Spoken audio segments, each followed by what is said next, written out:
नमस्कार। पिछला हफ्ता दुनिया भर में और यहाँ हमारे अपने क्षेत्र में भी काफी उथल-पुथल वाला रहा है। जी हाँ। आज हम जरा गहराई से देख रहे हैं दक्षिण अमेरिका में अमेरिका की बदलती भूमिका को।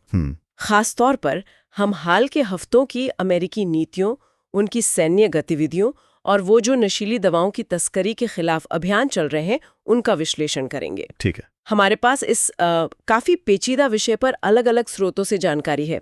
समाचार रिपोर्टें हैं, विशेषज्ञों के विश्लेषण है, सरकारी बयान भी है। बिल्कुल। हमारा मकसद है कि इस सारी जानकारी के सागर से जरूरी बातें निकालें ताकि हमारे श्रोता अलग-अलग नजरिए समझ सकें और अपनी एक ठीक राय बना सकें। और इस विश्लेषण को आप तक लाने में हमारा सहयोग कर रहा है प्रोवेव एआई। हाँ, ये गहन चर्चा स्टाइलो न्यूज ने तैयार की है, जो एआई से चलने वाली एक नई तरह की समाचार एप्लीकेशन है। तो आइए शुरू करते हैं, इस महत्वपूर्ण विषय की परतें खोलते हैं।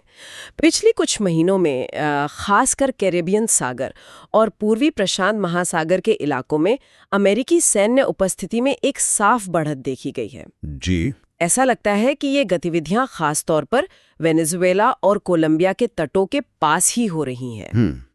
ये महज सामान्य गश्त से तो ज्यादा ही लग रहा है। बिल्कुल। जानकारी तो यही है कि अमेरिका ने इस क्षेत्र में अपनी सैन्य ताकत काफी बढ़ा दी है। अच्छा। सिर्फ नियमित नौसैनिक जहाज ही नहीं, दुनिया का सबसे बड़ा विमान वाहक पोत यूएसएस जेरल्ड आर फोर्ड, उसके नेतृत्व वाला एक पूरा स्ट्राइक ग्रुप वहां तैनात किया गया है। बाप रे, पूरा स्ट्राइक ग्रुप? जी हाँ। और इसके साथ ही B-52 बॉम्बर्स जैसे लंबी दूरी के बम वर्षक, F-35 जैसे नए लड़ाकू विमान और निगरानी के लिए MQ-9 रीपर ड्रोन भी क्षेत्र में सक्रिय बताए जा रहे हैं। अच्छा।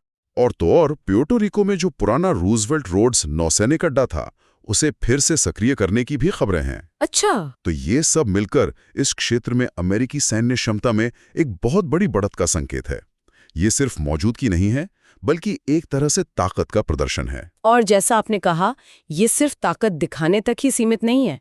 सितंबर 2025 से अमेरिकी सेना ने सीधे हमले भी किए हैं उन जहाजों पर जिन पर शक था कि वो ड्रग्स ले जा रहे हैं। हाँ, ऐसी खबरें लगातार आ रही हैं। कुछ रिपोर्टों में तो ये दावा है कि अब तक कम से कम 15 ऐसे जहाज नष्ट किए जा चुके हैं। 15? और जाने भी गई हैं? जी, 60 से ज्यादा लोगों की मौत की खबर है। और ये कार्रवाई सिर्फ कैरिबियन तक ही नहीं रुकी है। मतलब? नहीं, हाल की रिपोर्टें बता रही हैं कि इन हमलों का दायरा कैरिबियन सागर से आगे बढ़कर अब प्रशांत महासागर तक पहुंच गया है। प्रशांत तक? जी। अमेरिकी सरकार, खासतौर पर मौजूदा ट्रंप प्रशासन, इन कार्रवाइयों का मुख्य कारण बता रही है घातक नशीली दवाओं, खासकर फेंटानिल और कोकीन की बढ़ती तस्करी को रोकना। उनका तर्क है कि ये जहाज इन ड्रग्स को अमेरिका की ओर ले जा रहे थे। साथ ही वो ये भी कह रहे हैं कि उनका निशाना नार्को आतंकवादी हैं। नार्को आतंकवादी ये कौन है? ऐसे समूह जो ड्रग तस्करी के साथ साथ राजनीतिक हिंसा या आतंकवाद का भी इस्तेमाल करते हैं। इसमें खास तौर पर कोलंबिया का विद्रोही समूह ELN यानी नेशनल लिबरेशन आर्मी, अच्छा, और ट्रेन डे अरागुआ जैसे अंतर्राष्ट्रीय आपराधिक गिरोहों का नाम लिया जा रहा है। लेकिन क्या सभी लोग अमेरिकी सरकार के इस तर्क से सहमत हैं?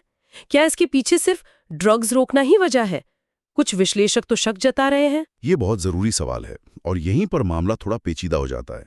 कई स्वतंत्र विशेषज्ञ और मीडिया रिपोर्टें हैं जो अमेरिकी प्रशासन के दावों पर सवाल उठा रही हैं। जैसे कि? मिसाल के तौर पर अमेरिका की अपनी ड्रग एनफोर्समेंट एडमिनिस्ट्रेशन यानी DEA, उनके आंकड़े बताते हैं कि अमेरिका में जो फेंटेनिल आता है, उसका ज्यादातर हिस्सा मेक्सिको के रास्ते जमीनी सीमाओं से आता है। अच्छा, जमीन से? हाँ, न कि कैरिबियन या वेनेजुएला के समुद्री रास्तों से।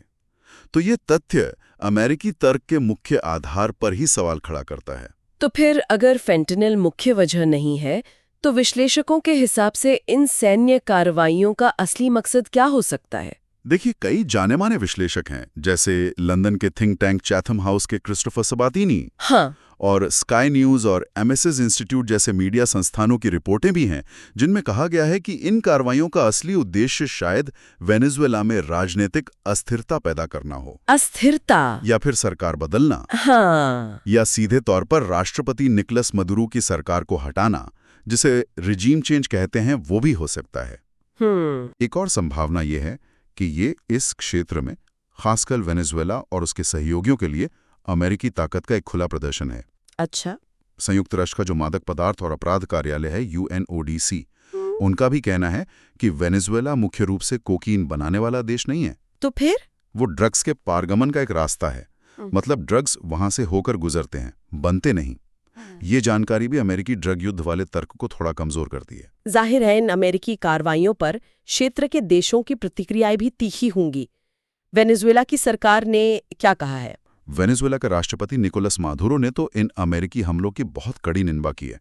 उन्होंने इसे खुला उकसावा कहा है, युद्ध भड़काने वाला कदम बताया है और वेनेजुएला की संप्रभुता का घोर उल्लंघन करार दिया है। और ड्रग्स वाले आरोपों का? जैसे ड्रग्स ले जाने वाले विमानों को रोकना, अवैध कैंपों को नष्ट करना वगैरह।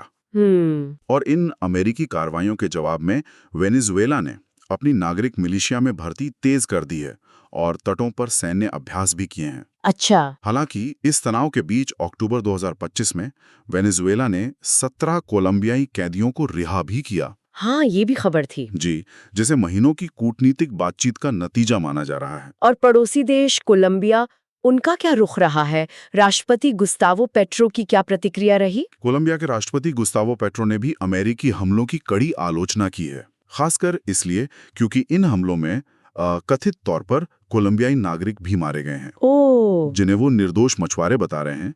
पेट्रो ने इन मौतों को सीधे तौर पर हत्या कहा है। हत्या? जी, और ये तो बहुत गंभीर आरोप है। जी, और मामला तब और बिगड़ गया जब अमेरिका ने राष्ट्रपति पेट्रो, उनके परिवार के सदस्यों और कुछ वरिष्ठ अधिकारियों पर प्रतिबंध लगा दिए। उन पर भी प्रतिबंध? हाँ, पेट्रो ने इन प्रतिबंधों को विरोधाभासी और अस्वीकार्य बताते हुए इनका कड़ा विरोध किया है। और इसके जवाब में? विरोध के तौर पर कोलंबिया ने वॉशिंगटन डीसी से अपने राजदूत को वापस बुला लिया है। और एक दिलचस्प बात यह हुई है कि पेट्रो ने हाल ही में अमेरिकी सेना के सदर्न कमांड के प्रमुख पद से इस्तीफा देने वाले एडमिरल एल्विन होल्सी को कोलंबिया में सलाहकार के तौर पर काम करने का न्योता दिया है। अमेरिकी एडमिरल को? जी, सुरक्षा मामलों पर सलाहकार। ये कदम अमेरिका के साथ तनाव के बीच एक बड़ा संकेत माना जा रहा है। यानी वेनेजुएला और कोलंबिया दोनों ही अमेरिकी कार्रवाइयों का कड़ा विरोध कर रहे हैं। क्या क्षेत्र के बाकी देशों या अंतर्राष्ट्रीय संगठनों ने भी कुछ कहा है इस पर? हाँ, ब्राजील जैसे बड़े क्षेत्रीय देश ने भी दक्षिण अमेरिका में अमेरिकी सैन्य दखल का विरोध किया है। कैरिबियन देशों का जो समूह है कैरिकोम, उसने भी चिंता जताई है। और अंतर्राष्ट्रीय स्तर पर? अंतर्राष्ट्रीय स्तर पर संयुक्त राष्ट्र यूएन ने सभी पक्षों से संप्रभुता और अंतर्राष्ट्रीय कानूनों का सम्मान करने को कहा है। संयुक्त राष्ट्र मानवाधिकार उच्चायुक्त कार्यालय OHCHR ने तो इन हमलों की निंदा करते हुए इन्हें न्यायेतर हत्याएं, मतलब बिना कानूनी प्रक्रिया के की गई हत्याएं कहा है। न्यायेतर हत्याएं? जी, और अक्टूबर के आखिर में प्रशांत महासागर में जो हमले हुए, जिनमें 5 और लोग मारे गए, उसने इन चिंताओं को और बढ़ाया है। ये दिखाता है कि ऑपरेशन का दायरा बढ़ रहा है। ये तो हुई अंतर्राष्ट्रीय और क्षेत्रीय प्रतिक्रियाएं। क्या इन घटनाओं का कोई कनेक्शन अमेरिका के अंदर चल रही चीजों से भी जोड़ा जा रहा है? कुछ विश्लेषक ऐसा मानते हैं।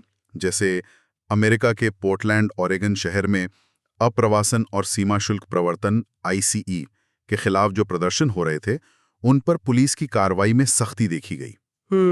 इसे कुछ लोग ट्रंप प्रशासन की आव्रजन और विरोध प्रदर्शनों से निपटने की जो पूरी सख्त नीति है, उसी के हिस्से के तौर पे देख रहे हैं। मतलब एक तरफ बाहर आक्रमण कार्रवाई और अंदर भी सख्ती। हाँ, कुछ इस तरह का पैटर्न देख रहे हैं लोग। इसके अलावा एक और दावा भी सामने आया है जो काफी सनसनीखेज है, वेनेजुएला के एक पूर्व अधिकारी के हवाले से। हाँ, वेनेजुएला से दल बदलकर अमेरिका आए एक पूर्व खुफिया अधिकारी ने दावा किया है कि 2012 में उस समय के राष्ट्रपति ह्यूगो शावेज ने हाँ, कथित तौर पर अमेरिका के कुछ कट्टरपंथी वामपंथी समूहों को, जिनमें ब्लैक लाइव्स मैटर और एंटीफा जैसे नाम शामिल हैं, BLM और एंटीफा को, जी, उन्हें अमेरिका में अस्थिरता फैलाने के लिए $20 मिलियन नकद दिए थे। $20 मिलियन? कैश? हाँ, कैश। हालांकि इस दावे की स्वतंत्र रूप से पुष्टि नहीं हुई है, लेकिन यह अमेरिका में विदेशी हस्तक्षेप को लेकर जो चिंताएं चल रही हैं, उनको और हवा देता है और राजनीतिक माहौल को और ध्रुवीकृत करता है। जाहिर है। और इन सब सैन्य और राजनीतिक तनावों के बीच क्या व्यापार के मोर्चे पर भी कुछ चल रहा है? जी हाँ, इन तनावों के साये में भी अमेरिका चीन और ब्राजील के साथ अहम व्यापार वार्ताओं में लगा हुआ है। अच्छा। राष्ट्रपति ट्रंप की जो हाल की एशिया यात्रा थी, उस दौरान इन वार्ताओं पर काफी ध्यान था। हालांकि उस यात्रा में उत्तर कोरियाई नेता किम जोंग उन के साथ कोई बैठक नहीं हुई, पर यह दिखाता है कि प्रशासन एक साथ कई मोर्चों पर सक्रिय है। सैन्य, राजनीतिक और आर्थिक भी। इन सभी जटिल घटनाओं और अलग-अलग दावों के बीच सोशल मीडिया पर क्या माहौल है? किस तरह की प्रतिक्रियाएं हैं? सोशल मीडिया, खासकर एक्स जो पहले ट्विटर था, उस पर इन मुद्दों को लेकर राय बहुत बटी हुई है और माहौल काफी, आप कह सकते हैं, गर्म है। यूएसए, ट्रंप, बॉर्डर, एंटीफा जैसे हैशटैग्स पर आप देखेंगे तो तीखी बहसें चल रही हैं। अच्छा। आप देख सकते हैं कि कुछ मीडिया स्रोत हैं जैसे रेड स्टेट या पीजे मीडिया, वो अक्सर प्रशासन की कार्रवाइयों का समर्थन करते हुए तर्क देते हैं, जबकि ओरेगन लाइव या द गार्डियन जैसे स्रोत हैं, वो आलोचनात्मक नजरिया अपनाते हैं और मानवाधिकारों या अंतर्राष्ट्रीय कानून के उल्लंघन पर चिंता जताते हैं। और आम लोग, कई यूजर्स तो अक्सर किसी भी खबर पर शक करते हैं और मीडिया पर पक्षपात का आरोप लगाते हैं। कुल मिलाकर सोशल मीडिया पर एक साफ ध्रुवीकरण दिखता है। तो इस पूरी तस्वीर को देखते हुए अगर संक्षेप में कहें तो मुख्य निर्णय लेने वाले खिलाड़ी कौन हैं और उनके मुख्य दृष्टिकोण क्या हैं? देखिए, मुख्य खिलाड़ियों में सबसे पहले तो अमेरिकी सरकार है। राष्ट्रपति ट्रंप का प्रशासन, रक्षा मंत्रालय, ट्रेजरी विभाग। हाँ, इनका नजरिया बल प्रयोग और आर्थिक प्रतिबंधों के जरिए ड्रग्स तस्करी और जिसे वो नार्को आतंकवाद कह रहे हैं, उससे निपटना है। और जैसा हमने चर्चा की, कुछ विश्लेषकों का मानना है कि वेनेजुएला में सत्ता परिवर्तन भी उनका एक छिपा हुआ लक्ष्य हो सकता है। ठीक है। दूसरे प्रमुख खिलाड़ी हैं कोलंबियाई सरकार, राष्ट्रपति पेट्रो के नेतृत्व में।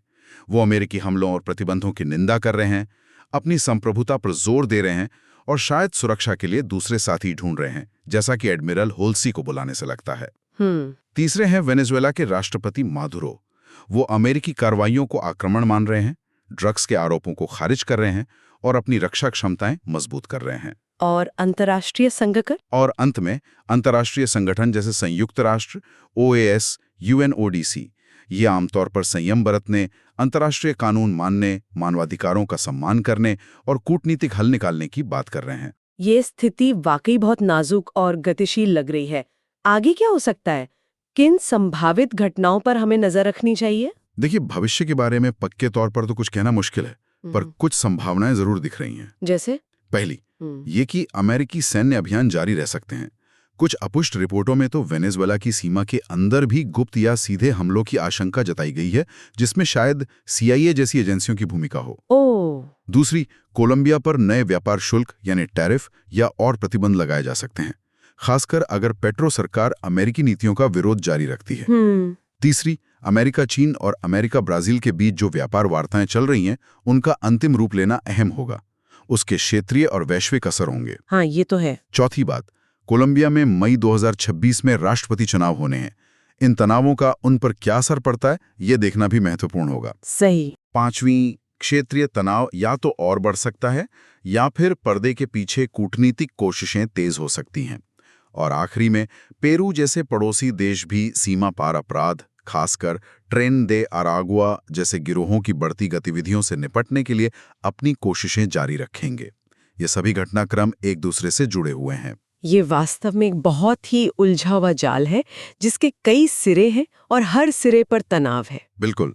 और श्रोताओं के लिए ये समझना भी जरूरी है कि स्टाइलो न्यूज इस तरह का समाचार विश्लेषण कैसे तैयार करता है। हाँ, बताइए। स्टाइलो न्यूज पारंपरिक समाचार स्रोतों की एक बहुत बड़ी रेंज, जिसमें जाने माने अंतर्राष्ट्रीय और क्षेत्रीय मीडिया आउटलेट शामिल हैं, उसके साथ साथ एक्स, ट्विटर जैसे सोशल मीडिया प्लेटफॉर्म से जो सार्वजनिक रूप से जानकारी उपलब्ध है, उसे इकट्ठा करता है। अच्छा। फिर ये AI तकनीक का इस्तेमाल करके इस सारी जानकारी को संश्लेषित करता है, अलग अलग नजरिए सामने रखता है और महत्वपूर्ण घटनाक्रमों का एक व्यापक अवलोकन तैयार करता है। अगर आप भी इस तरह के विस्तृत AI संचालित और अपनी ज़रूरत के हिसाब से ऑन डिमांड समाचार विश्लेषण पाना चाहते हैं, तो आप स्टाइलो न्यूज़ की सदस्यता ले सकते हैं। ज़्यादा जानकारी के लिए उनकी वेबसाइट www.stylonews.com पर जा सकते हैं। आज के इस गहन विश्लेषण में हमारे साथ रहने के लिए आपका धन्यवाद। हाँ, हमें सुनने के लिए बहुत बहुत शुक्रिया। आप स्टाइलो न्यूज़ को अपने पसंदीदा सोशल मीडिया प्लेटफॉर्म पर भी फॉलो कर सकते हैं। जी। और अब जाते जाते आपके लिए एक विचार छोड़ जाती हूँ। जिस तरह हम देख रहे हैं कि नशीली दवाओं के खिलाफ कथित युद्ध और बड़े भू राजनीतिक लक्ष्यों के बीच की जो लकीर है, वो धुंधली होती जा रही है। क्या ये भविष्य में अंतर्राष्ट्रीय संबंधों और सैन्य हस्तक्षेप के लिए एक नया चलन बन रहा है या एक नया मानक स्थापित कर रहा है? इस पर जरूर सोचिएगा।